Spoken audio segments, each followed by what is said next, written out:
ఓం నమ శివాయ. హర హర మహాదేవ. అందరికీ వైకుంఠ చతుర్దశి శుభాకాంక్షలు. వైకుంఠ చతుర్దశి, వైకుంఠ ఏకాదశి విన్నాం కానీ వైకుంఠ చతుర్దశి ఏంటి అనుకుంటున్నారా? వైకుంఠ ఏకాదశి రోజున స్వామివారు యోగ నిద్ర నుంచి ఉపక్రమిస్తారన్న సంగతి మనందరికీ తెలుసు. అయితే స్వామివారు నిద్ర మేల్కున్న తర్వాత మనము ద్వాదశి రోజున తులసి కళ్యాణం అనేది జరిపిస్తాం.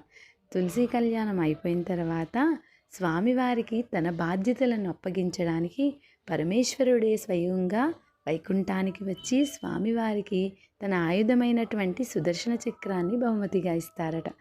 సుదర్శన చక్రాన్ని నుంచి ఇక లోకాన్ని నువ్వు పాలించమని తన బాధ్యతలని అప్పగిచ్చేస్తారంట. ఈ రోజున స్వామివారు స్వయాన వైకుంఠానికి వెళ్తారు కాబట్టి స్వామి తులసిమాల తన దగ్గర ఉన్న తులసిమాలని పరమేశ్వరుడికి ఇస్తాడట. పరమేశ్వరుడు తన దగ్గర ఉన్న బిల్వమాలని విష్ణుమూర్తికి ఇస్తాడట. ఇలా పరమేశ్వరుడికి ఈ ఒక్క రోజు మాత్రమే తులసిమాలని సమర్పిస్తారు. ఇదంతా కూడా తంతు మహాకాళేశ్వర ఆలయంలో ఎంతో ఘనంగా ఎంతో వైభవంగా జరిపిస్తూ ఉంటారు. దీనికి సంబంధించి నేను ఆల్రెడీ వీడియోని పెట్టాను. ఎవరికైనా ఇంట్రెస్ట్ ఉంటే తప్పకుండా ఆ వీడియో చెక్ చేయండి. వీడియో లింక్ డిస్క్రిప్షన్లో ప్రొవైడ్ చేస్తాను. అందరికీ వైకుంఠ చతుర్దశి శుభాకాంక్షలు. ఓం నమ శివాయ. ఓం నమో భగవతే వాసుదేవాయ.